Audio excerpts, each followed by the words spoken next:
capaz, al terminar todo, de definir lo que es hipertensión, los eventos fisiopatológicos que intervienen. Eso lo ven en la materia de fisiopato, pero tienen que recordarla acá. Identificar los diferentes tipos de medicamentos antihipertensivos que se utilizan. En total son 8 grupos de fármacos. Pueden haber más o menos, pero yo considero que son los 8 importantes. Reconocer los estadios de la hipertensión, es decir, cómo se clasifica esta enfermedad y la estrategia terapéutica para cada uno, porque para cada grupo de hipertensos hay que hacer diferentes medicamentos, tomando en cuenta cuál es el estado general del paciente, qué enfermedades tiene, qué contraindicaciones para ver uno u otro medicamento. Conocer diferentes combinaciones de fármacos antihipertensivos, ventajas que ofrecen, explicar efectos colaterales, contraindicaciones, etcétera, explicar seguridad, eficacia, conveniencia del uso de antihipertensivos. Y luego viene actividades. Ustedes ya han tenido el dossier, me imagino que lo conocen bien, y las actividades domiciliarias que tienen que hacer un cuestionario o resolver el cuestionario que está al final, hacer un mapa conceptual, realizar un resumen de los ensayos clínicos. No se olvide que la medicina está basada en evidencia y las evidencias muestran ensayos clínicos. Yo he puesto aquí un grupo de trabajos que me parecen interesantes, pero ustedes pueden encontrar en internet cientos de trabajos y pueden hacer un resumen de un ensayo clínico que les parezca interesante. Y yo he puesto algunos que se llaman el Solvd, Copernicus, Rales, Trace, que me parecen los mejores, pero ustedes pueden escoger los que quieran. Y estos se basan en el uso de los IECAs, los bloqueadores beta, los ARA2, diuréticos, etc. En este caso yo escogí en insuficiencia cardíaca e hipertensión, pero ustedes pueden escoger en hipertensión y diabetes, hipertensión y Chagas, hipertensión y tal cosa, hipertensión y embarazo, etc. Los que ustedes gusten, porque hay estudios para todo gusto. Y luego dice la evaluación, al final será un examen escrito, y eso lo haré ya por el Google Forms, o veremos como el anterior examen que les di para que ustedes revisen las respuestas. Una cosa que me parece interesante en relación a ese examen, que me han parecido algunas respuestas muy buenas de sus compañeros, muy, muy buenas, es que no solamente me van a explicar por qué la respuesta elegida es la correcta, la que les pongo yo, y los otros incisos, por qué no son la posibilidad. Porque ahí viene justamente el aprendizaje. Este utilizo por esto y este otro no utilizo por este otro. Eso me parece extraordinariamente interesante. Por lo tanto, quizás más que el Google Forms, voy a hacer esas preguntas donde ustedes después, en base a su desarrollo, ustedes busquen la bibliografía y el porqué de las que están en sí y el porqué de las que están en no. Bien, empezamos un poquito ya como tal el tema. Dicen resumen de medicamentos antihipertensivos. ¿Para qué se utilizan estos fármacos? Ahí están los 4 puntos que sí los tienen que saber. Para disminuir la presión arterial, disminuir la resistencia vascular periférica, disminuir el gasto cardíaco, disminuir el volumen de fluido corporal. Siempre esta es pregunta de examen. En casi todos los exámenes, ¿por qué se utilizan los medicamentos antihipertensivos? Y ahí tienen 4 cosas que hay que recordar. Ahora, no hay que olvidarse que cuando se utilizan medicamentos antihipertensivos baja la presión arterial y el cuerpo inmediatamente empieza a utilizar una regulación homeostática, empieza a activar el sistema simpático, empieza a activar la renina, angiotensina, y se producen algunos síntomas que van a aparecer por la bajada de la presión arterial, y hay que ver si eso nos permite disminuir la dosis del medicamento o adjuntar otro fármaco para bloquear ese efecto que está ocurriendo. Los efectos por regulación habitualmente son taquicardia refleja, edemas por actividad de la renina, casi todos son actividad de renina, angiotensina y simpáticos. Hay drogas que alteran la actividad simpática que están ahí, fíjense, vamos a ir viendo una por una y después vamos a ir a una página, o en este momento, perdón, iremos a una página más adelante, voy a pasar y vamos a volver en 2 minutos acá. Y esta es la página que me interesa, donde están los medicamentos, que los he expuesto y los pongo en inglés porque me parece que es la mejor clasificación. Fíjense, aquí están los 8 grupos de fármacos. Ahí arriba a la izquierda, si muevo yo el cursor, ahí se ven los alfa bloqueadores. la doxazosina, prazosina, terazosina. Aquí se llaman otros, pero el verdadero nombre son bloqueadores centrales. Ahí está la clonidina, diazoxidiltracina, la betalol, metildopa, minoxidil y nitroprusiato, entre otros. En realidad no son exclusivamente centrales, también hay otros. Hoy por hoy, la betalol es el mejor medicamento para utilizar en la hipertensión y embarazo, y la metildopa era el antiguo que se utilizaba. En muchos centros del mundo metildopa sigue utilizándose, pero se está cambiando cada mes a través de un trabajo que mostró una evidencia que la betalol es tan bueno como la metildopa y no tiene las características lamentablemente adversas de la metildopa que puede inducir a la depresión y al suicidio de las pacientes o pacientes. Entonces, si hablamos de embarazo, el betalol es el mejor medicamento para el embarazo. La metildopa puede ser una alternativa, pero si se puede utilizar esto, es mejor. Luego, al otro lado tenemos los inhibidores de la renina. Han surgido varios medicamentos. El que está más en boga es el alisquirem, se sigue utilizando. Después los bloqueadores de calcio, amlodipino, diltiazem, felodipino, isladipino, nidadipino, tritendipino, etc. Y se van a aplicar cuando hablemos uno por uno de estos fármacos que terminan todos en pino, porque son dihidropiridinas. Y hay otro grupo no dihidropiridinas que no terminan en pino, pero al terminar en pino o en pineste en inglés, ya uno se identifica y dice, este debe ser un bloqueador de calcio. Obviamente el amlodipino o el verapamilo no termina igual, pero es un bloqueador de canales de calcio. Los diuréticos, si ustedes revisan la parte teórica, el doctor Jacobs ha expuesto muy bonito los diuréticos, es un bonito trabajo ese de la clase teórica, léanlo, más lean el Katsun, aquí también vamos a repasar un poquito y aparecen algunos diuréticos que son empleados para estos. Uno de los mejores grupos, si ustedes se fijan, está la amiloride, bumetanide, clortalidona, esplerolenona, furosemida, hidroclorotiazida, etc. Uno de los mejores grupos y los más utilizados son las tiacidas en la hipertensión. La hidroclorotiazida es una de ellas. Lo interesante de todo esto es que estos medicamentos se pueden juntar. Habitualmente no se tratan como monodrogas la hipertensión, sino se van combinando. Vamos a ver también eso adelante.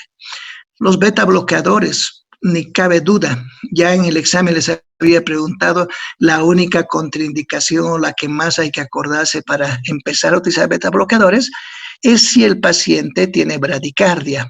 Los beta bloqueadores acentúan la bradicardia. Entonces deben tener en cuenta que si el paciente tiene una frecuencia cardíaca mayor a 60, sí se puede utilizar. Pero si su frecuencia cardíaca es menor y está en 30, 35, 40, no utilicen beta bloqueadores, tampoco en bloqueos de rama. Y ahí tenemos los clásicos beta bloqueadores, fíjense el atenolol, carvedilol, la betalol, metoprolol, con todas las características que les he preguntado en el anterior examen. Uno que se ha puesto un poquito de moda, porque estos medicamentos habitualmente van cambiando su uso y su moda de los que empiezan a trabajar con ellos y demuestran por trabajos o metaanálisis que va mejor con uno u otro, es el nebivolol.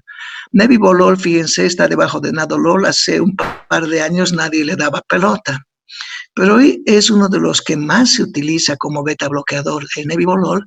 Y una de las características que tiene el nebivolol es que, además de ser selectivo beta 1, cardioselectivo, puede actuar sobre beta 3. Y el beta 3 hace que se libere óxido nítrico, entonces se acompaña su acción bloqueadora con la liberación de óxido nítrico y es un vasodilatador. De ahí que han salido 2 o 3 trabajos en función al nebivolol.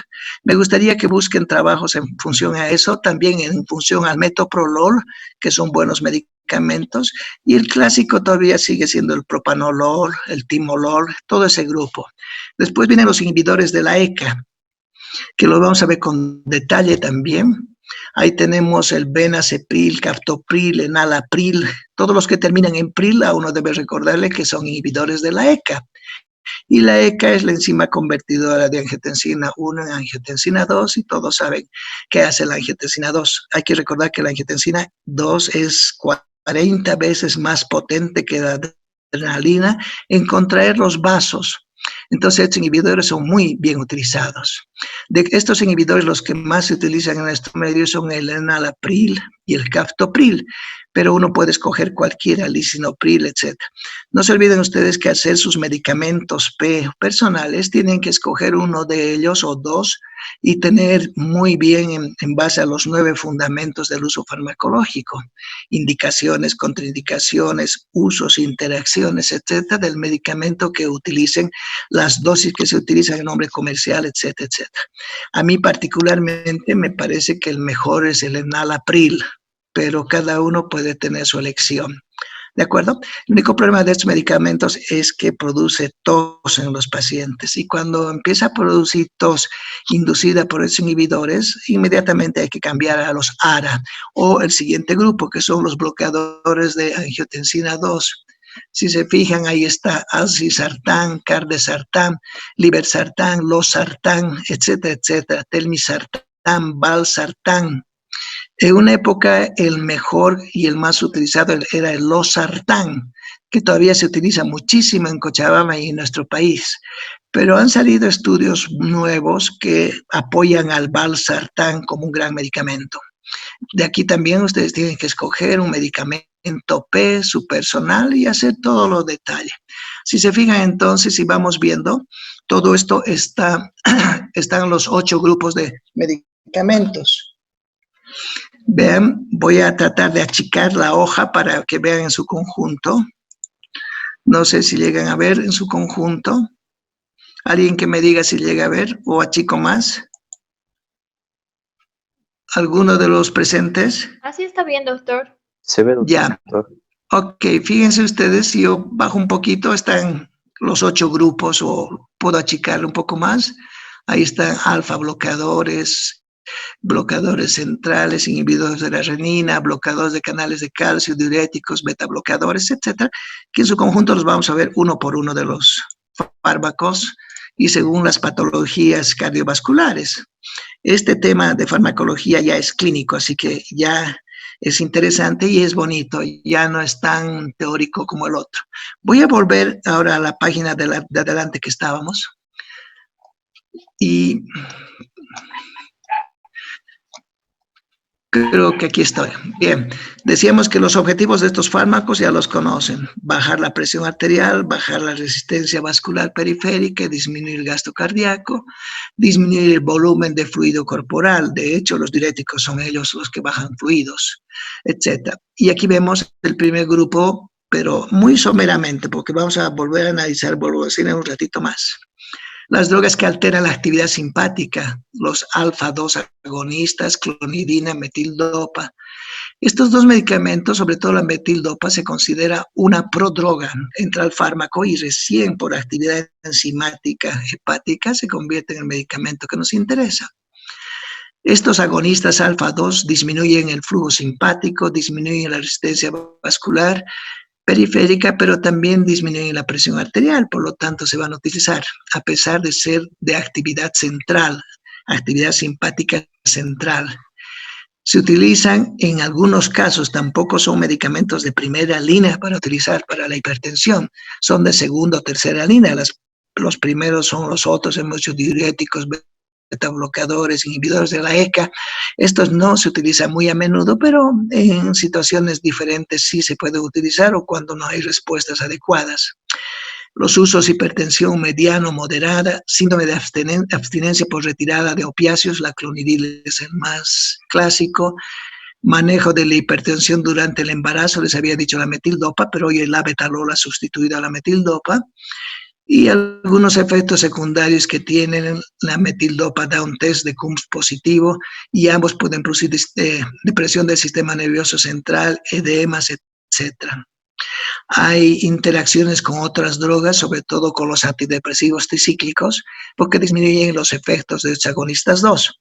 Si uno recuerda que antidepresivos tricíclicos son los más comunes, tenemos la imipramina, la amitriptilina, son los más comunes, entonces habrá que ver de no juntar con ellos. Bien, hay drogas que interfieren en las vesículas de almacenamiento impiden que estas vesículas almacenen lo que es todo el proceso de dopamina, noradrenalina, y ahí tenemos que estos medicamentos que era clásico hace unos 20 años se llamaba reserpina.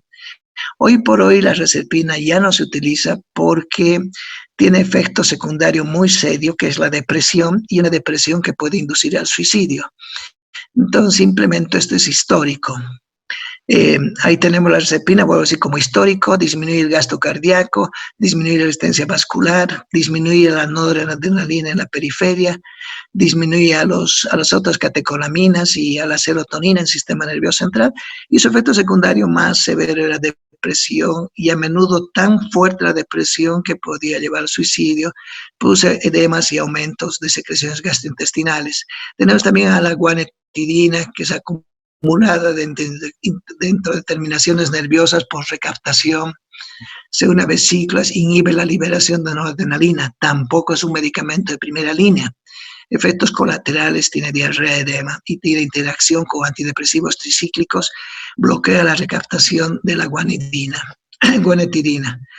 Bloqueadores alfa-1 se utilizan, y ahí tenemos la prazosina, doxazosina, terazosina, disminuyen la resistencia arteriolar y venosa, producen taquicardia refleja, ese es el gran problema, pero sus usos también están como antihipertensivos y para la hiperplasia benigna de próstata, cuando ocurre simultáneamente. Entonces son medicamentos que pueden utilizarse sobre todo en varones mayores de 60 años y que tienen problemas de nicturia o problemas de prostatismo. El gran problema de estos, prazosina, doxazosina, es que en la primera dosis puede producir un síncope, una bajada de la presión arterial muy rápida, y el paciente tiene que tener esas precauciones. En lo posible, no levantarse de golpe de la cama porque le ocasiona hipertensión ortostática, puede producir incontinencia urinaria, etc. Lo que sí tiene es que afecta a los lípidos, tienen buen efecto sobre los lípidos, y eso nos muestra que bajan las LDLs, que es el objetivo de tratar una aterosclerosis o un problema de hipercolesterolemia, y subir la HDL, que es el otro propósito. Los beta bloqueadores tienen un mecanismo implícito en bloquear los receptores, tienen efectos colaterales, y sus efectos colaterales son depresión cardiovascular. Por lo tanto, hay algunos beta bloqueadores específicos para utilizar en problemas de insuficiencia cardíaca, etcétera. Producen fatiga, disfunción sexual, aumentan las LDLs y los triglicéridos, y si el paciente, vuelvo a decir, en un manejo terapéutico, tiene que uno analizar qué tiene el paciente además de hipertensión. No se olviden que la hipertensión muchas veces es un hallazgo casual de un examen que se está haciendo al paciente, porque el paciente viene con otros síntomas o con otras enfermedades, puede tener diabetes, puede tener aterosclerosis, hipercolesterolemia, problemas circulatorios, etcétera, etcétera. Hay que tener precauciones en su uso, como ya lo hemos visto en anteriores dossier. En el asma no se deben utilizar beta bloqueadores, en desórdenes circulatorios, vasoespásticos, en diabetes, produce alteración de la glicemia y taquicardia debido a efectos hipoglicémicos. Luego vienen drogas vasodilatadoras, que vamos a ver en extenso todas estas. No se olviden que estamos viendo simplemente un repaso de lo que va a contener todo el dossier. La hidrazina baja la resistencia vascular por dilatación arteriolar, se usa en hipertensión moderada severa, tiene síndromes colaterales en pacientes acetiladores débiles, particularmente europeos, edema, taquicardia refleja.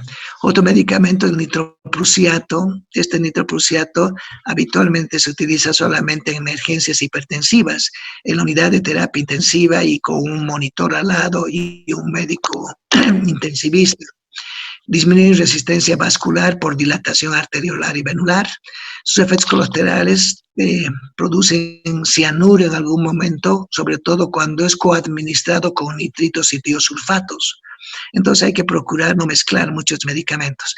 Este nitroprusiato es una referencia para ustedes y alguna vez surgen preguntas en el examen en función a decir qué dilata, si arterias, si venas, etcétera, surgen eso y dónde se utiliza el nitroprusiato de sodio. No se utiliza intravenoso exclusivamente en terapia intensiva y puede producir una toxicidad por un componente cianúrico de los nitratos que tiene, que puede ser tóxico.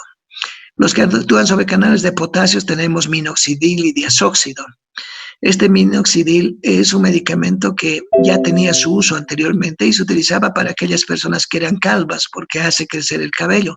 Y de repente se dieron cuenta, o al revés, en pacientes hipertensos que utilizaban les salían más cabellos y su uso actualmente ya se ha reducido en la hipertensión, muy poco se utiliza y más se utiliza como cremas o pomadas o como medicamento para hacer salir los cabellos.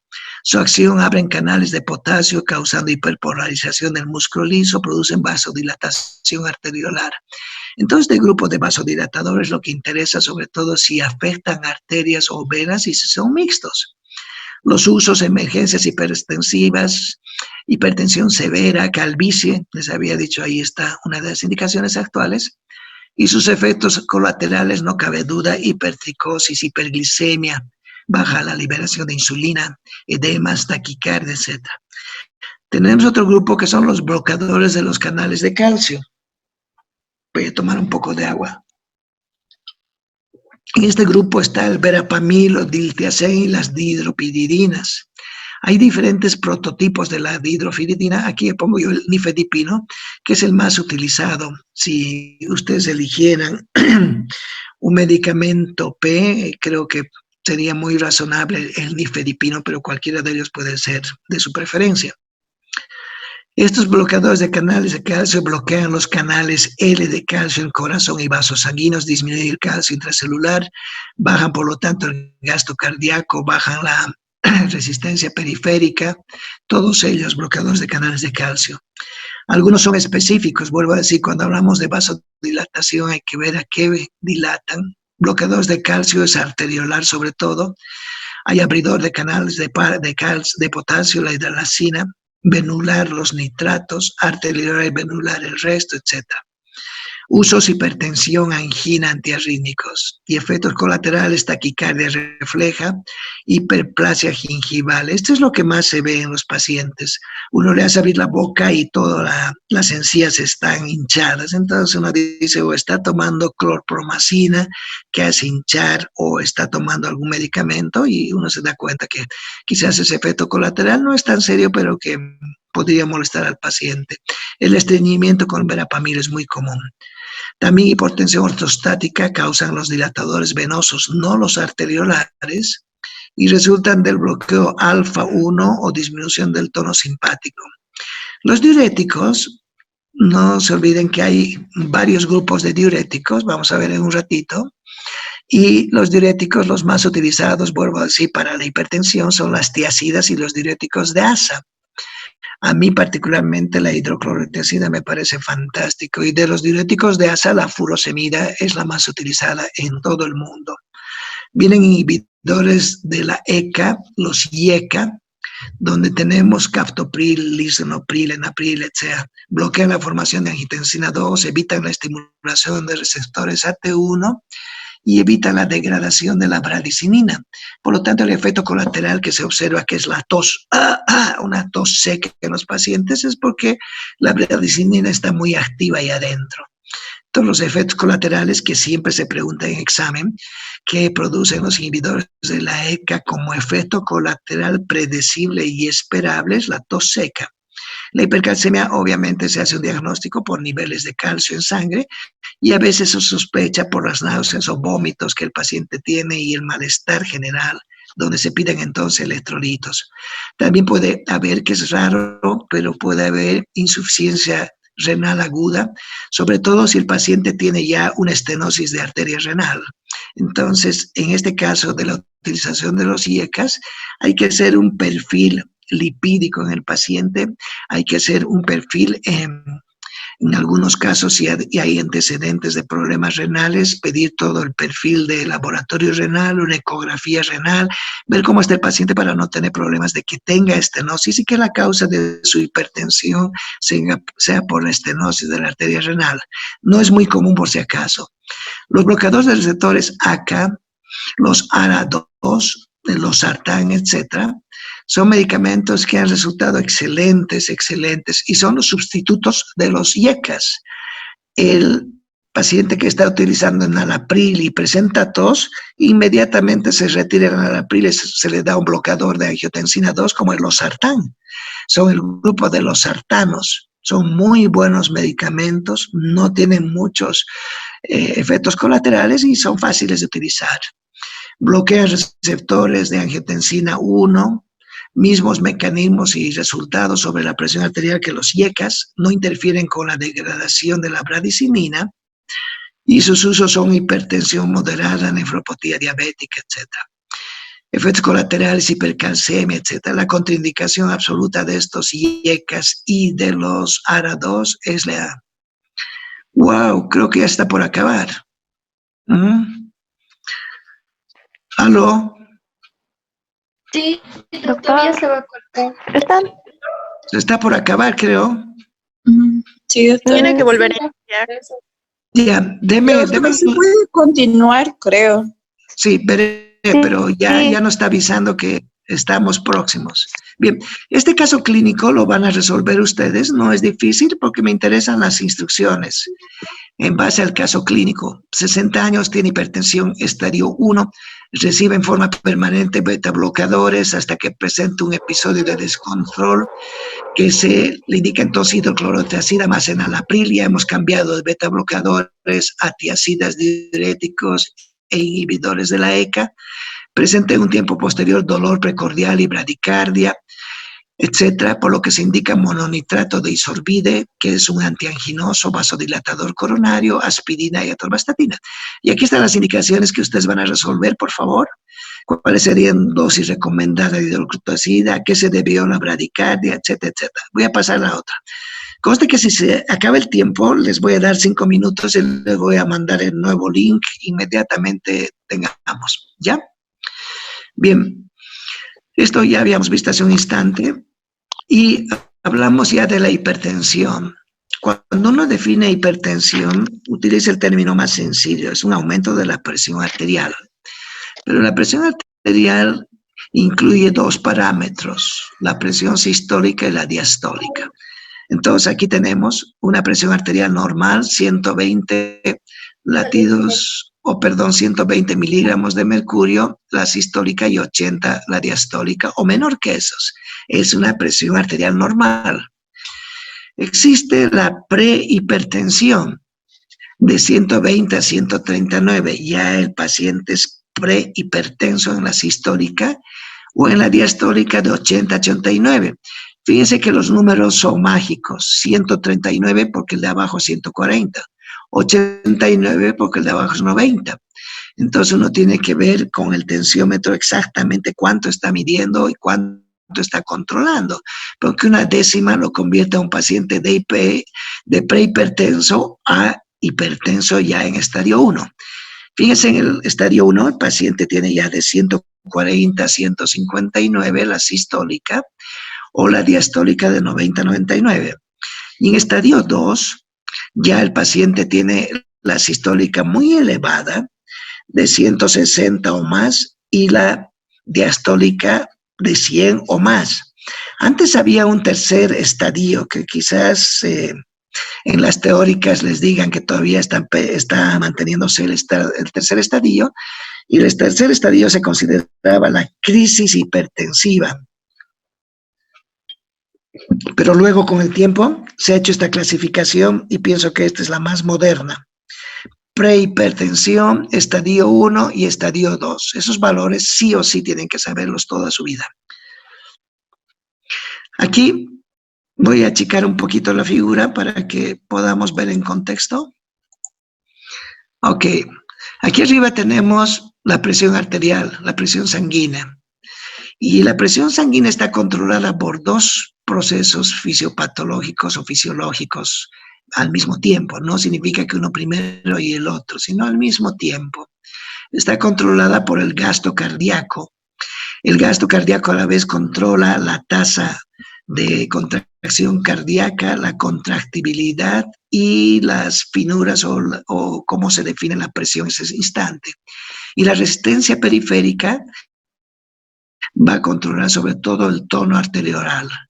Ambos, el gasto cardíaco y resistencia periférica, confluyen y dan lugar a que el volumen sanguíneo y el tono venoso se mantenga. Esta es la base ¿cómo podría ser? Es la base fisiológica de lo que es la presión y cómo se mantiene la presión arterial. Lo que tienen que saber ustedes un poquito es qué es gasto cardíaco, a qué se define como gasto cardíaco, resistencia periférica, qué hace la resistencia periférica, sobre quiénes actúa, y el gasto cardíaco, cómo actúa, etcétera, etcétera. Son factores mayores que influyen en la presión sanguínea. Luego tenemos otra que está lamentablemente volcada. Voy a ver si la puedo dar la vuelta. Pero aquí arriba está la presión arterial y los dos parámetros, gasto cardíaco y resistencia vascular periférica. Dejemos un ratito, quiero ver si hay cómo voltear esto.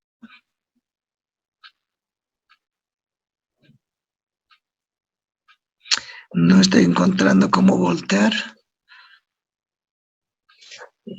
No puedo voltearla, lamentablemente. Bueno, vuelvo a decir, los factores que influyen en la presión arterial son dos, gasto cardíaco y la resistencia vascular periférica.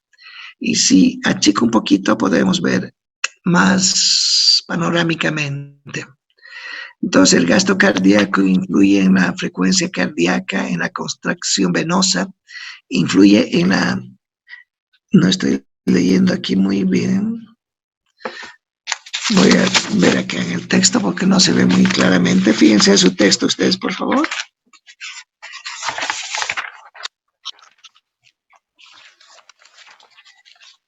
Aquí está. Entonces, el gasto cardíaco, este gasto cardíaco influye en la frecuencia cardíaca y tiene en función a ella el sistema nervioso parasimpático, el simpático y las catecolaminas. Y en la parte venosa, el sistema venoso, está la contractibilidad y la precarga. Son los dos encargados de mantener todo el flujo venoso. Luego viene la inervación directa, donde van a actuar los receptores alfa-1, la regulación de la circulación, que se da por las catecolaminas y la angiotensina 2, y los reguladores locales, que en los que está el óxido nítrico, las prostaciclina, la endotelina, la angiotensina, el oxígeno como tal, la adenosina, etcétera, etcétera. Si vemos un poquito, la precarga depende del tono venoso y depende del volumen intravascular. El volumen intravascular a la vez depende de la retención de sodio y agua. Esta es una gráfica muy linda, muy linda, que la vamos a explicar en función no a los eventos que están manteniendo todas estas situaciones, sino en función a cómo los medicamentos van a inactuar en cada uno de ellos. ¿De acuerdo? Aquí tenemos, fíjense qué pasa con los mineralocorticoides. El mineralocorticoide más conocido y el que más actúa es la aldosterona. La aldosterona es un mineralocorticoide que se va a elevar cuando nota, o como un mecanismo homeostático, cuando empieza a bajar la presión arterial o cuando disminuyen los flujos o volumen extracelular. El gran problema es de que el exceso, aquí fíjense la palabra, dice exceso de aldosterona, no dice aldosterona en líneas normales. El exceso de aldosterona producida por esos eventos que les digo, produce fibrosis cardíaca. Ese es un gran problema, porque la fibrosis cardíaca al final disminuye todo lo que es la función cardíaca. Entonces, estos excesos repetitivos se van hacia abajo y nos disminuye la función diastólica, lleva a una insuficiencia cardíaca. La insuficiencia cardíaca lleva a congestión, edemas, el paciente no está manejando bien eso. Otro, que el exceso de aldosterona hace que se pierda potasio, que se produzca una hipertrofia ventricular izquierda, que la fibrosis no solamente sea cardíaca, sino la fibrosis vascular, también reactivación y reacción vasovascular, retención de sodio y agua, y todo lleva a la hipertensión. La hipertensión lleva a una hipertrofia ventricular izquierda, esta a una disfunción diastólica, insuficiencia cardíaca, congestión. Entonces, uno de los propósitos y uno de los medicamentos que se va a utilizar en el tratamiento de la hipertensión es medicamentos que bloqueen los receptores de aldosterona o que inhiban de alguna forma la producción de aldosterona, porque sabemos que en exceso la aldosterona va a redundar en problemas cardíacos, hipertensión, insuficiencia cardíaca, y ahí tenemos un serio problema. Aquí es un poquito para explicar qué pasaba con la bradicinina, nada más. Vemos un poquito de aquí arriba. El angiotensinógeno está circulando en la sangre. El angiotensinógeno es un polipéptido no muy grande que se convierte en angiotensina 1, que es un polipéptido un poquito más pequeñito, y al final, por acción de la ECA, se convierte en angiotensina 2, que es un polipéptido de 8 aminoácidos, una cosa muy chiquitita. Esta angiotensina 2 aumenta la liberación de aldosterona, hemos dicho, aumenta el mineralocorticoide en gran cantidad, aumenta a la vez paralelamente los receptores de angiotensina, y si utilizamos o si la ECA participa aquí en la conversión de uno u otro, la angiotensina 1 se convierte en angiotensina 2. Pero el exceso de aldosterona, vuelvo a decir, si se fijan hacia abajo, voy a subir un poquito, va a producir vasoconstricción, retención de sodio y aumento de la presión sanguínea. La ECA, que cataliza esta relación angiotensina 1, angiotensina 2, también va a ir hacia la bradicinina. Y cuando hay ECA, la bradicinina se pierde. Pero cuando se utilizan inhibidores de la ECA, la bradicinina, al estar muy presente, va a producir tos, angioedema, vasodilatación, etc. Aquí tenemos otra volcada. Voy a ver que no se tomen las fotos volcadas porque no se llega a apreciar bien. Y aquí tenemos, voy a checar un poquitito.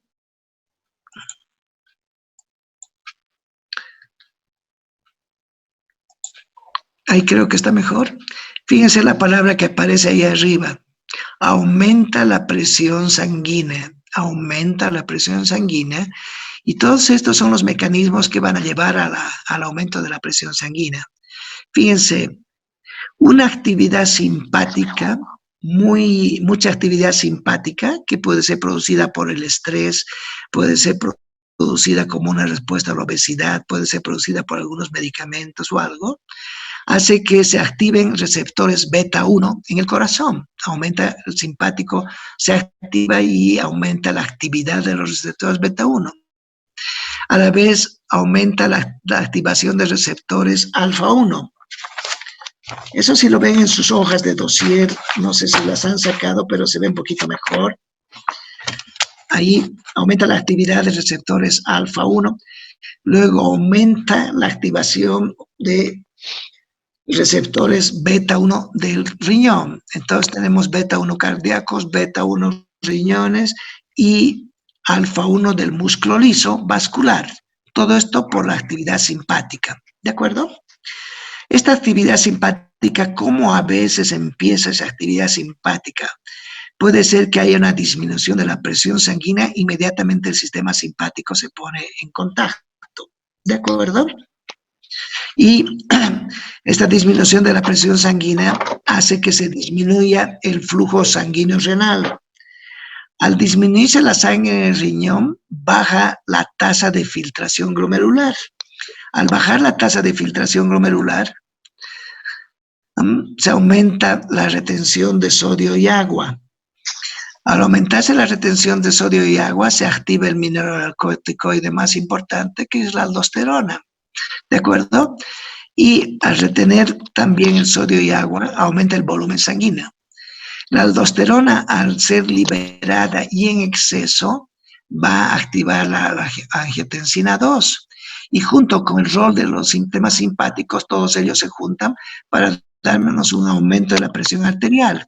Fíjense, el simpático aumenta el gasto cardíaco, incrementa el retorno venoso, aumenta la resistencia periférica, más la angiotensina que contribuye a todos ellos nos lleva a este punto que es el aumento de la presión arterial.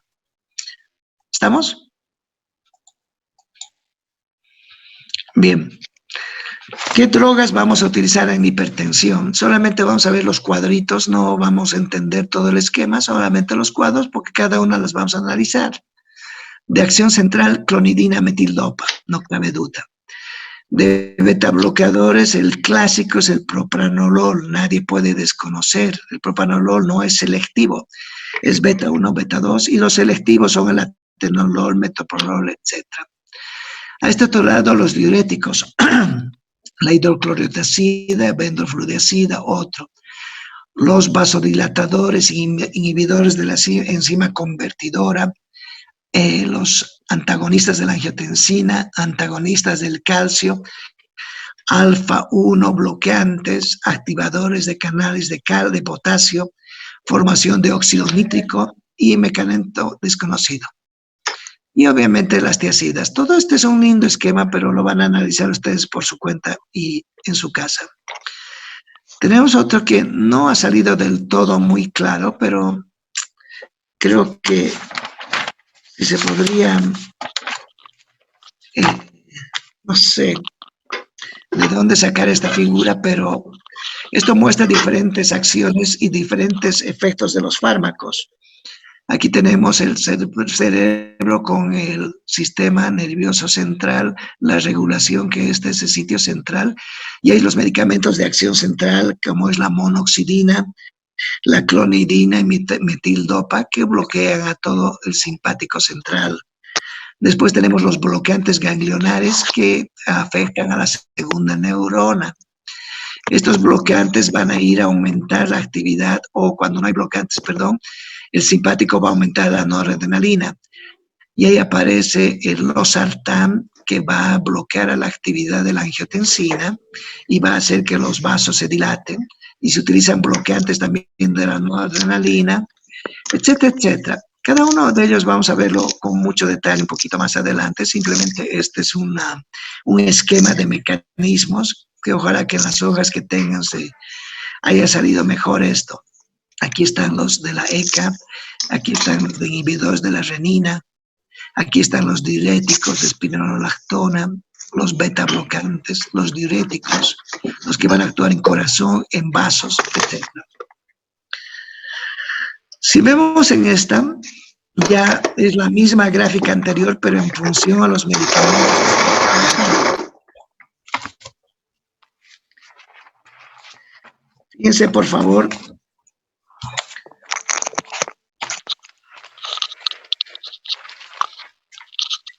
Vean, aquí dice presión arterial mantenida por qué cosas, gasto cardíaco y resistencia vascular periférica.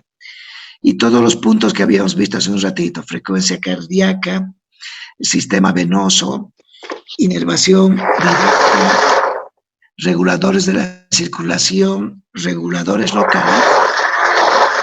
Y aquí aparecen los fármacos que se utilizan. ¿Hay algún ruido que está apareciendo? ¿Desapareció? Creo que sí. Para la frecuencia cardíaca, fíjense, bloqueadores beta o bloqueadores de calcio, en algunos casos, no todos los bloqueadores. Para el sistema venoso, para regular la precarga y la contractibilidad, tenemos medicamentos que están específicos. Para el tono venoso también está el grupo de medicamentos. Para el volumen intravascular, la retención de sodio y agua también están medicamentos. Y en sí, una gran cantidad de medicamentos basados en todos los eventos fisiopatológicos que contribuyen a aumentar la presión arterial o participan como factores de regulación de la presión arterial. Y ahí está el gran grupo de medicamentos que se van a utilizar. Pasamos al otro grupo. Aquí, fíjense, en esta gráfica, dice fármacos antihipertensivos. Y hay 3 grupos grandes de fármacos. Ahí está mejor. Los que disminuyen la resistencia vascular, los que afectan a la redistribución o eliminan líquidos y los que mejoran la bomba cardíaca. Son los 3 grandes grupos de medicamentos antihipertensivos. Estos que disminuyen la resistencia vascular tenemos bloqueadores de calcio. Entre los bloqueadores de calcio están el grupo de las dihidropiridinas, que todos terminan en pina, nifedipino, nicardipino, nitrendipino, nisodipino, amlodipino, etcétera, etcétera. Los bloqueadores de calcio no dihidropiridinas, que está el verapamil y el diltiazem, estos son muy utilizados en nuestro medio. Los vasodilatadores, fíjense que estamos viendo todo lo que es resistencia vascular. Los vasodilatadores como tal, no bloqueantes de calcio, sino como vasodilatadores arteriolares o venulares. Y ahí tenemos la hidralazina, minoxidil, fentolamina, dopamina, y lo que es mixto arteriolar y vascular, el diazóxido. Y en venular, los nitritos, nitroprusiato de sodio, el trimetafam. Seguimos viendo los que van a afectar la resistencia vascular, antagonistas de la angiotensina, los IECAS, captopril, enalapril, lisinopril, ramipril, los bloqueadores de receptores, el losartán, cardesartán, olmesartán, valsartán. Y aquí vemos en este otro grupo los que redistribuyen o eliminan el líquido o el volumen sanguíneo. Y el principal grupo que tenemos es el de los diuréticos. Aquí a los diuréticos los he clasificado en dos grandes grupos, los diuréticos de tipo tiazida y los no tiazida. Ustedes pueden encontrar una infinidad de clasificaciones. En las tiazidas hay varios medicamentos, hay muchos medicamentos, pero estos son los más clásicos.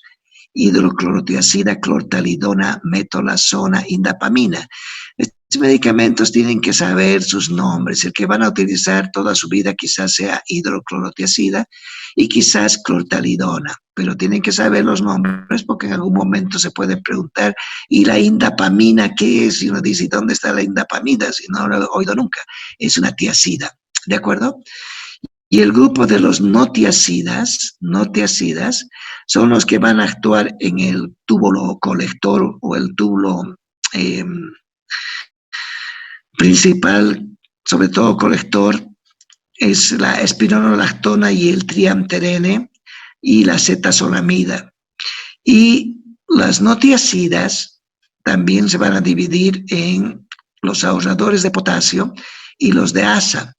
Los de ASA son los que más se utilizan, furosemida, betamidina, etc. Fíjense los nombres que tienen. El que más se utiliza en nuestro medio es la furosemida. Pero puede preguntar también a alguien, ¿y el ácido tacrínico qué es? O la torcenida qué es? O la bumetanida qué es? Son diuréticos de ASA.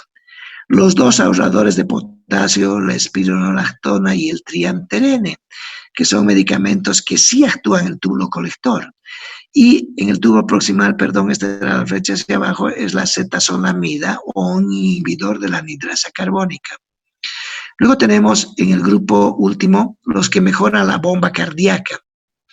Y aquí tenemos bloqueadores adrenérgicos alfa-beta, bloqueadores beta, acebutalol, atenolol, abetalol, nadolol, pindolol, etc. Los de acción central, clonidina, metildopa, los bloqueadores alfa, fentolamina, fenoxibenzamina, prazosina, etcétera, etcétera. En la siguiente gráfica vemos qué se va a utilizar en relación a la concomitancia. Les había dicho que para elegir un medicamento antihipertensivo lo que hay que fijarse es qué enfermedades tiene el paciente primero. Y eso se llama enfermedades concomitantes. Si el paciente viene con diabetes, si el paciente viene después de un infarto cardíaco, si el paciente tiene insuficiencia cardíaca, etcétera, aquí previo a un infarto, si el paciente tiene una enfermedad renal, si el paciente tiene una angina de pecho, etcétera, los medicamentos, los 8 grupos de medicamentos se colocan aquí y hay una predilección. Los que están en cuadro negro son los medicamentos que mejor se utilizan en cada una de estas situaciones. Para diabetes, hipertensión y diabetes tenemos diuréticos, tenemos inhibidores de la ECA, inhibidores ARA2, para pacientes que han tenido una recurrencia de un infarto, o pacientes que tienen enfermedad renal, etcétera. Cada uno se va a fijar y va a decir todos estos grupos de fármacos tienen una selectividad en relación a la enfermedad concomitante que viene el paciente. Muy rara vez es ver al paciente hipertenso con solamente hipertensión. Es una alegría ver a un paciente hipertenso, exclusivamente hipertenso. Pero habitualmente esos pacientes o tienen diabetes o tienen angina o han tenido infarto y hay que saber elegir los medicamentos. La terapia habitualmente para la hipertensión es teleterapia o politerapia, muy rara vez es monoterapia. Entonces se utilizan muchos medicamentos. Aquí vemos la clasificación de la hipertensión, que hace un ratito habíamos dicho, normal, prehipertensión, estadio 1, estadio 2. Los objetivos de los antihipertensivos, mejorar los síntomas y prevenir las complicaciones. Las complicaciones más comunes de la hipertensión son los sangrados, el accidente vascular periférico, las alteraciones vasculares centrales, pueden ser problemas que llevan a convulsiones, a sangrados, a hemorragias cerebrales, etcétera, el daño renal que ocasionan, etcétera. Entonces, el objetivo es mejorar los síntomas, prevenir las complicaciones y mejorar la esperanza de vida de los pacientes. Es decir, que se trata de aumentar la vida de ellos. Criterios para determinar riesgos, factores de riesgo, como todos los factores en todas las enfermedades crónicas, el fumar, la dislipidemia, diabetes, historia familiar temprana de enfermedad cardiovascular, el daño orgánico que está ocasionando cada una de las enfermedades o paralelamente juntas, porque puede haber hábito de fumar, dislipidemia juntos. Inclusive aquí falta la falta de ejercicios físicos, que es un factor de riesgo, no mayor, es menor, pero se asocia a ellos.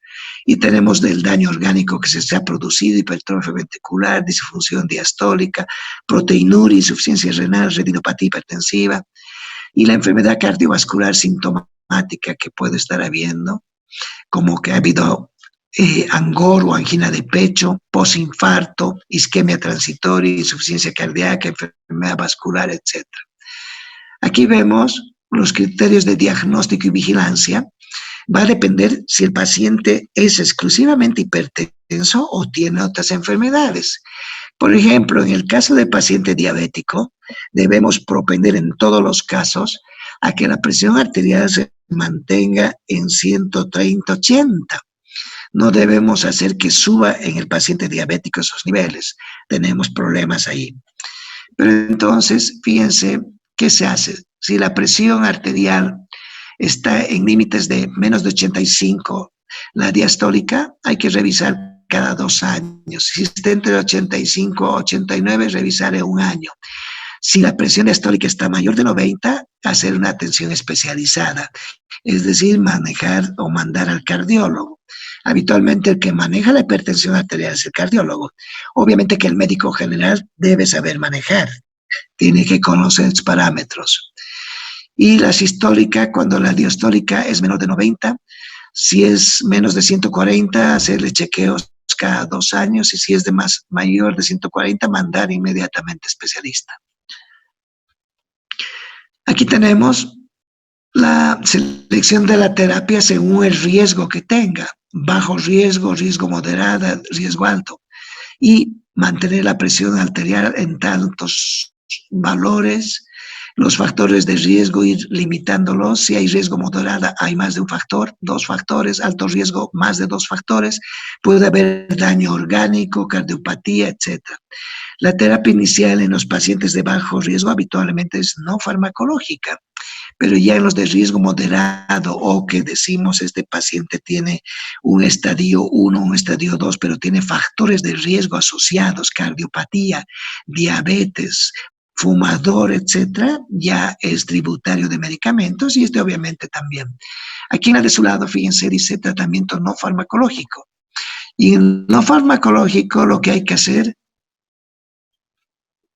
es prohibirle el tabaco, suspender el hábito de fumar, reducir de peso, obviamente, hacer que el índice de masa corpuscular sea el IBM menor de 30, reducir la ingesta de sodio a 6 gramos de cloruro de sodio máximo al día, bajar el consumo de alcohol, hacer que no haya mucho consumo de alcohol, y si el paciente no puede resistir el alcohol, el vino es un buen sustituto, y también hay estudios que avalan que el vino podría contribuir a mejorar la presión, etc. Hacerle insistir que tenga ejercicios isotónicos con regularidad, hacer que aumente su consumo de potasio a través de frutas, vegetales, etcétera, que tienen potasio en su constitución, y hacer que haya una ingesta adecuada de calcio y magnesio. Esos son entonces el tratamiento no farmacológico. A prohibir el tabaco, hacer que baje de peso, disminuir la sal, es el punto primario de todo esto, disminuir el consumo de sal, bajar el consumo de alcohol, obligarle a hacer ejercicios, consumo de potasio. Aquí también debería haber una ingesta adecuada de agua, porque las personas habitualmente no toman mucha agua. Aquí ya los antihipertensivos, fíjense, tenemos diuréticos, los dos grupos más importantes, las tiazidas y los de ASA, con sus respectivos nombres, los adrenolíticos o los que bloquean alfas o betas, alfa-2, clonidina, etcétera, bloqueantes alfa, prazosina, terazocin, bloqueantes beta, propanolol, atenolol, nebivolol. Les había dicho que el nebivolol últimamente es el más mentado. Bloqueantes alfa y beta, mixtos, carvedilol, abetalol, vasodilatadores directos, hidralacina, minoxidil, arteriales y venosos, nitroprusiato de sodio, antagonistas de calcio, verapamil, nifedipino, inhibidores de la ECA, enalapril, lisinopril, inhibidores de los receptores ARA, los sartán, valsartán, caldesartán, etc. Aquí en esta tabla, lamentablemente, otra vuelta está volcada.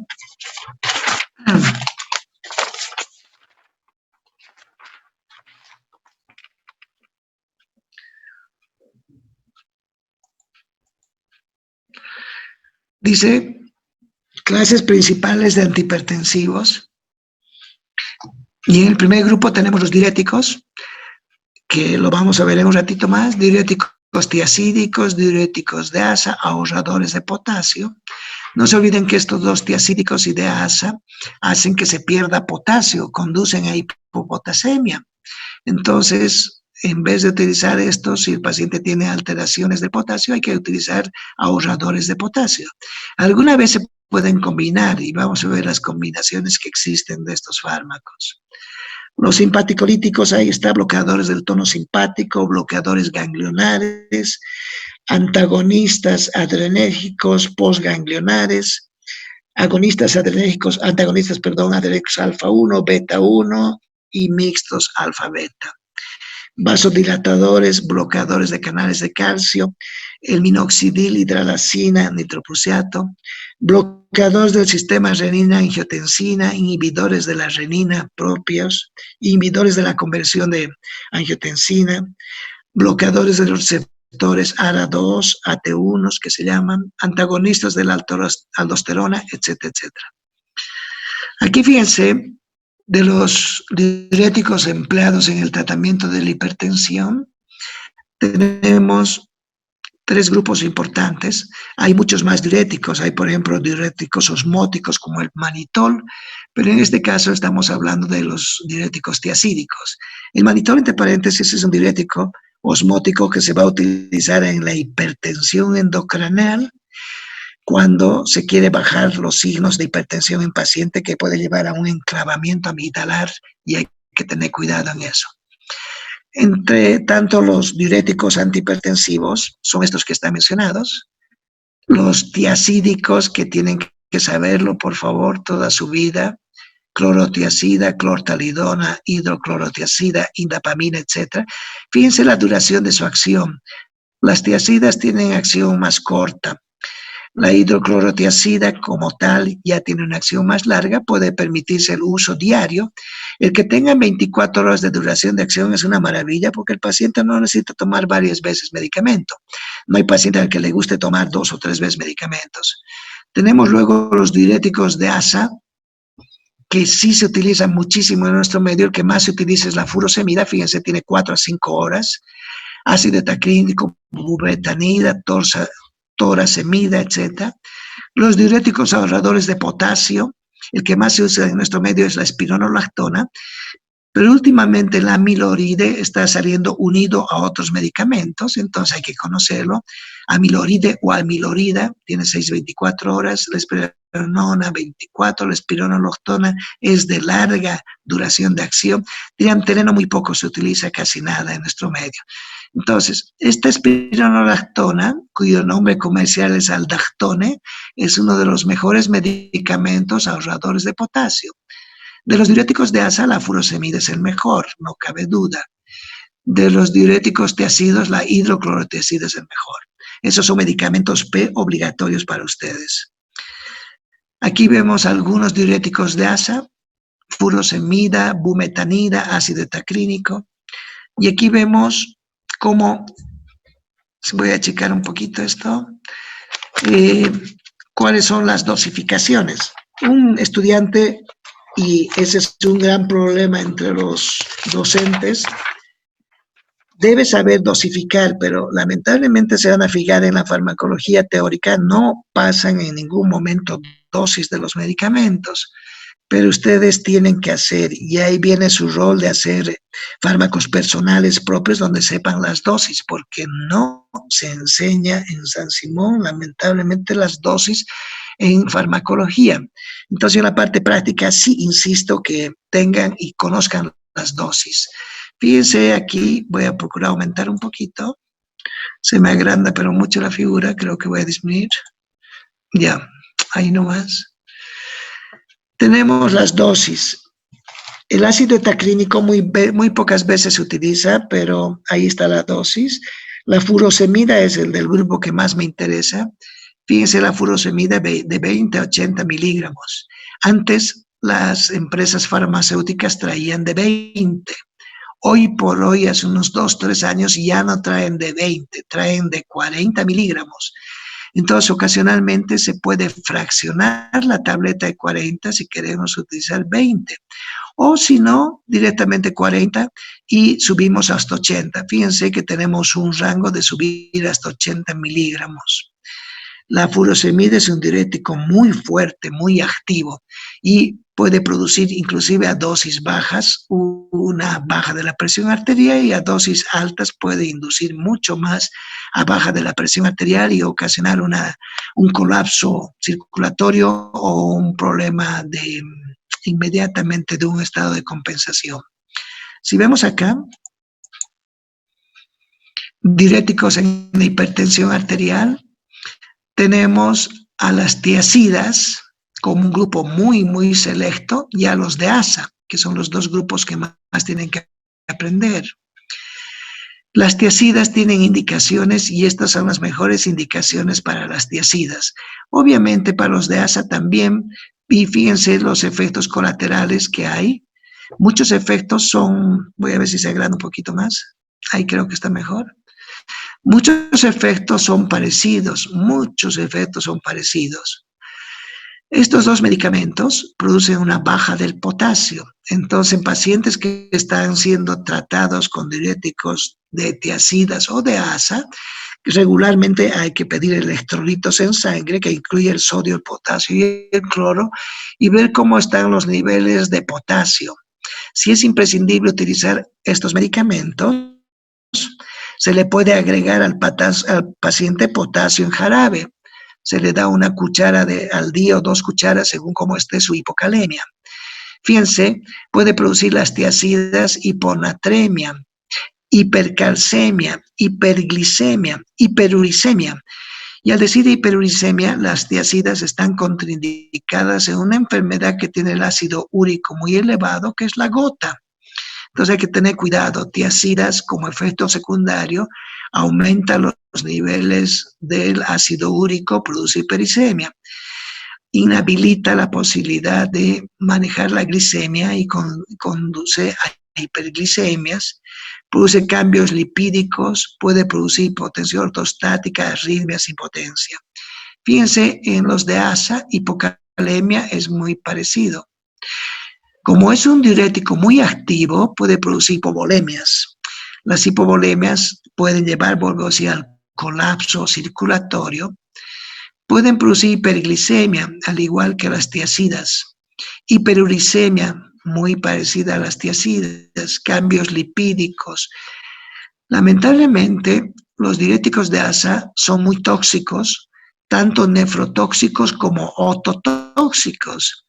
Todos los diuréticos de asa de mucha duración o diuréticos que se utilizan muy constantemente pueden llevar a problemas de ototoxicidad, deshidratación, nicturia, prostatismo, retención urinaria. Aquí vemos en la segunda diapositiva al lado indicaciones, efectos secundarios y probables efectos fuertes.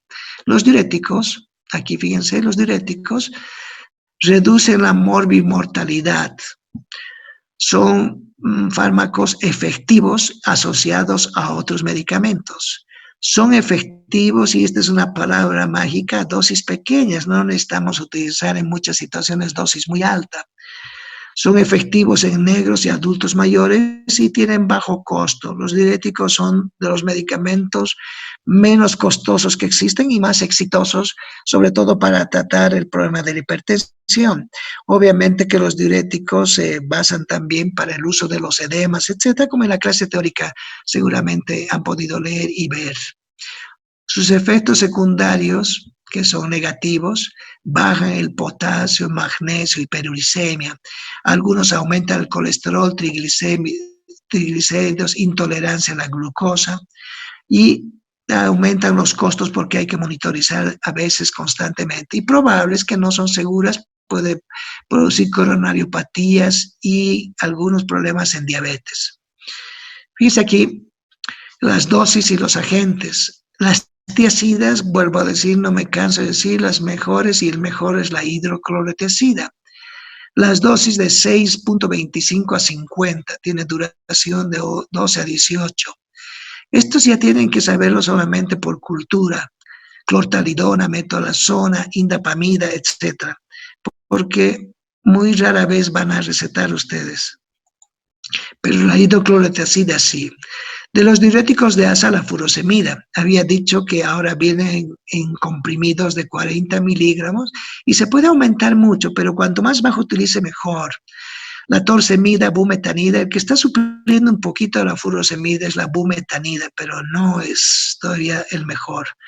De los ahorradores de potasio, la espironolactona, espironona, triamtereno, amiloride. Este amiloride, les había dicho, viene junto a otros medicamentos y hay que conocerlo. De acuerdo a sus dosis, fíjense, de la espironolactona habitualmente no se da dosis tan baja. Puede ser 50 y la dosis habitual que se utiliza es de 100 miligramos al día. Aquí vemos los efectos adversos. Su modo de acción de los diuréticos, estamos viendo antihipertensivos de uso habitual, los diuréticos tiazídicos, reducen el volumen sanguíneo, van a producir una vasodilatación indirecta, y los efectos adversos pueden producir o no hipotensión postural, muy rara vez, impotencia sí, y otros sí hemos visto ahorita, polaquiuria, gota, intolerancia a la glucosa, hipopotasemia, hiponatremia, trombocitopenia. Y sus características especiales reducen el riesgo de accidente cerebrovascular en estudios clínicos y además son de bajo costo económico.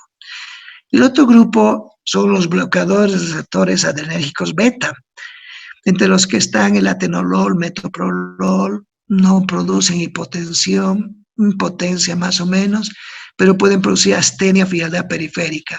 Reducen el riesgo de accidente cerebrovascular en estudios clínicos bajo control, no son tan caros, tienen un beneficio adicional tras infarto en miocardio, está contraindicado en el asma, bloqueo cardíaco, vasculopatía periférica. Si hay alguna pregunta que surge alguna vez en las preguntas de los exámenes sobre las contraindicaciones, no utilizar alfas ni receptores beta en asma, bloqueo, etcétera, antagonistas de los betas. Los inhibidores de la ECA, captopril, enalapril, lisinopril, etcétera, pueden producir hipotensión con la primera dosis. Entonces hay que bajar la dosis el primer día y preguntar al paciente o llamar por teléfono y decirle cómo se siente usted bien. Entonces aumentaremos un poquito la dosis en la medida que el paciente no tenga hipotensión. Después tos seca, que es muy habitual, pero no se presenta tampoco el primer día. La tos seca habitualmente se presenta el segundo mes o tercer mes. Algunos pacientes, insuficiencia renal, sobre todo si tienen estenosis bilateral de la arteria renal. Muy raro es y poco frecuente, pero hay que tener en cuenta. Tiene un beneficio adicional en diabéticos, insulino dependientes, con proteinuria elevada tras infarto de miocardio y en pacientes con insuficiencia cardíaca porque produce regresión de la hipertrofia ventricular izquierda. Son un grupo de fármacos entonces que no solamente se van a utilizar en la hipertensión, se van a utilizar en la angina de pecho, se van a utilizar en la insuficiencia cardíaca y son medicamentos que comparten todo esto. Es decir, hemos hablado de simpático miméticos, simpático líticos, etcétera, y todos estos comparten esta parte de la farmacología clínica, es decir, son útiles para especialmente problemas cardiovasculares. No se olviden que las enfermedades cardiovasculares son la primera causa de muerte en el mundo. Entonces uno debe aprender a manejar esto, tanto la hipertensión como la insuficiencia cardíaca, como la angina de pecho y un poquito las arritmias si acaso puede manejar. Las arritmias habitualmente son más de especialistas. El médico general muy poco maneja antiarrítmicos, pero va a tener que conocer teóricamente. Los vasodilatadores, habíamos dicho, antagonistas del calcio, nifedipina, nordipina, etcétera, pueden producir sofocos, cefalea. Lo que más refieren los pacientes es dolor de cabeza, un dolor de cabeza muy, muy intenso y a veces un color rojizo, una rubicundez y edemas en los maleolos. Los bloqueadores alfa, prazosina, terazosina, dexazosina, sí pueden producir, fíjense, hipotensión postural, hipotensión ortostática. Impotencia no producen. Y fíjense lo mismo que los de arriba, hipotensión con las primeras dosis.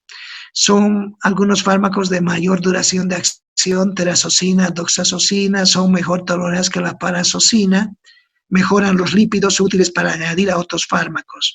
Hoy por hoy, vuelvo a decir, el manejo de la hipertensión no es monodroga, salvo algunas situaciones, habitualmente son mezcla de medicamentos. Los mecanismos de acción, aquí voy a ver si bajo un poquito.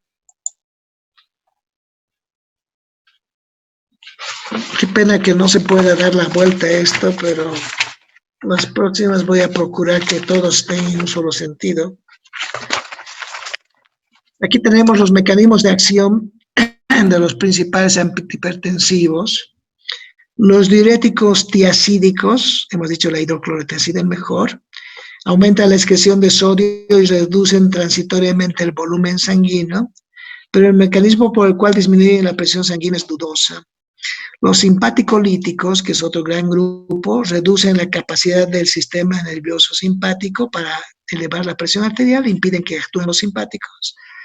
Los vasodilatadores relajan el músculo liso vascular, disminuyen la resistencia vascular periférica y los inhibidores de la ECA reducen la resistencia periférica y el volumen sanguíneo sin efecto sobre la frecuencia cardíaca.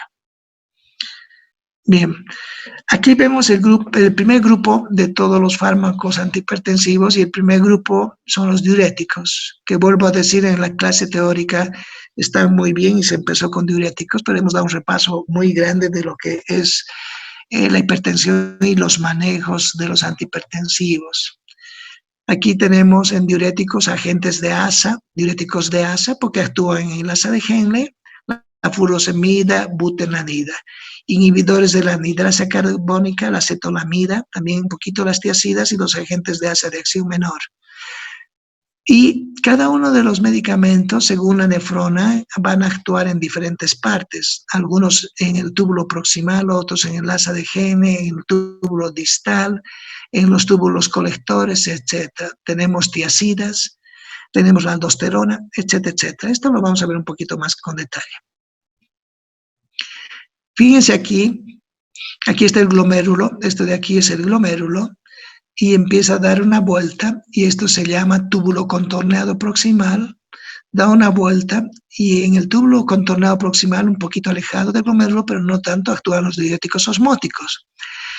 El mejor diurético osmótico, les había dicho, es el manitol, no cabe duda. Manitol e hipertensión intracraneana senaquina, es una relación absolutamente directa. Hay que utilizar mannitol en hipertensión, pero es el mannitol intravenoso. Sin embargo, se puede utilizar mannitol por vía oral para hacer una preparación de intestino en un paciente que van a practicar una colostomía. El mannitol es un medicamento que viene en frasquitos de 50 miligramos y en bolsas de 500 miligramos, etc. Puede venir en cantidades grandes y uno utiliza sobre todo cuando hay hipertensión intracraneal en dosis muy altas y a goteo en infusión continua para bajar esa hipertensión que puede ser mortal. Mannitol es un diurético osmótico, vuelvo a decir, exclusivamente en este caso, dedicado al manejo del edema cerebral o la hipertensión intracraneal, pero no para la hipertensión arterial sistémica. ¿De acuerdo? Después tenemos, bajando un poquito de acción de los diuréticos osmóticos también aquí. Aquí es su principal sitio. Damos una vuelta y aparece el asa ascendente GN, y aquí tenemos los diuréticos de asa, por eso se llaman ahí. Luego vienen las tiazidas, que van a actuar en túbulo contorneado distal inicial. Luego tenemos diuréticos ahorradores de potasio muy cercanos al túbulo contorneado distal, y los ahorradores de potasio absolutamente en el conducto colector, que es su sitio principal de acción. Estos ahorradores de potasio bloquean tanto los receptores de aldosterona como también pueden bloquear o alterar actividades hormonales, y algunos pacientes que toman estos medicamentos pueden tener problemas de ginecomastia. Aquí un poquito volcado, lamentablemente, se ve el sitio de acción. ¿Y qué pasa con el intercambio iónico? Muchas veces en los exámenes se pregunta qué ocurre con el sodio, con potasio, con el cloro, porque estos medicamentos lo único que hacen es hacer una modulación de los iones, o sacan el potasio, sacan el cloro, sacan el sodio, bloquean su ingreso. En una palabra, juegan con los iones minerales a nivel de la nefrona, y ese es el mecanismo de acción. Esto hay que leerlo en el texto, cómo actúa, o ver en la parte teórica cómo se produce el movimiento de los iones en cada uno de los segmentos, en función aquí a los diuréticos que están expresados aquí abajito. Bien, el efecto diurético, hemos dicho, depende del grado de funcionamiento renal. Cuando el clearance de creatinina, el aclaramiento de creatinina es menor a 40, solo son eficaces diuréticos de asa. ¿Qué significa esto? En muchos pacientes vamos a utilizar diuréticos y pedimos un valor de creatinina. Si la creatinina está un poco elevada, la creatinina normal es 1.0, pero si está un poco elevada, llamemos 1.4, 1.5, 1.6, podemos decir este paciente está entrando en insuficiencia renal o no está aclarando adecuadamente la creatinina. Entonces pedimos una prueba de clearance de creatinina o aclaramiento de creatinina. Esto se pide en sangre y hay unas fórmulas especiales que nos permiten determinar cuál es el clearance, y el clearance se basa en mililitros por minuto. El clearance normal de una persona, cuanto más alto de mililitros por minuto, el aclaramiento es mejor. El clearance normal de una persona es 80, 90 o 100 mililitros por minuto. Eso es lo normal. Pero si en este caso el clearance de creatinina baja a menos de 40, no podemos utilizar cualquier diurético. Los únicos eficaces en esto, fíjense, son los diuréticos de asa. Esto también es pregunta de examen, absolutamente. En una situación de insuficiencia renal con clearance menor de 40, ¿qué diurético se puede utilizar? Diuréticos de asa. ¿Cuál es el diurético de asa más común? La furosemida. Ahora, los diuréticos tiazídicos y de asa favorecen la hipopotasemia. Hay que recordar que bajan al potasio sanguíneo. La asociación de diuréticos ahorradores de potasio y fármacos que aumenten la potasemia debe limitarse por el riesgo de hiperpotasemia. Ya también tenemos problemas de eso. Aquí si vemos un poquitito, tenemos los diuréticos de asa en la rama ascendente, en el túbulo contorneado distal, las tiazidas. En el grupo colector, el tubo colector, tenemos la espironolactona, amiloride, etc. Y ahí sus mecanismos están muy claros, especificados. Bueno, chicos, ya está llegando la hora y ya me estoy cansando yo también. Me imagino que ustedes se han cansado. Quedaremos acá. Ahí están los efectos adversos. Voy a ver si para el próximo Zoom puedo ponerlas bien estas diapositivas. ¿Tienen alguna pregunta, por favor?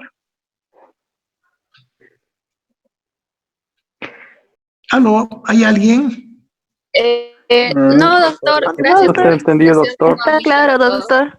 Sí, ¿Hay alguien? doctor, No, está bien. doctor, me dice. ¿Hay alguien? No, doctor. No, no, doctor. Ok, quedaremos acá porque si se fijan es bastante extenso. ¿De acuerdo? Sí. Sí. Muy bien, a lo largo de la semana nos vamos a comunicar entonces por WhatsApp, les voy a pedir los trabajos, el test diagnóstico, los mapas conceptuales, etcétera, etcétera, y quizás hagamos un examen la próxima semana para que ustedes resuelvan, porque me ha gustado mucho esa búsqueda que han hecho de la respuesta, me ha fascinado, porque me ponen incluso la referencia donde he encontrado y uno, aunque no crea, el que busca, aprende. ¿Listo? Sí, está bien. Sí, doctor. Sí, doctor, está bien. Doctor. Bueno, entonces chicos, un abrazo y un beso y nos vemos el próximo sábado. ¿Ya? Está bien, doctor. Hasta luego, doctor. Hasta luego, doctor. Adiós, hasta luego.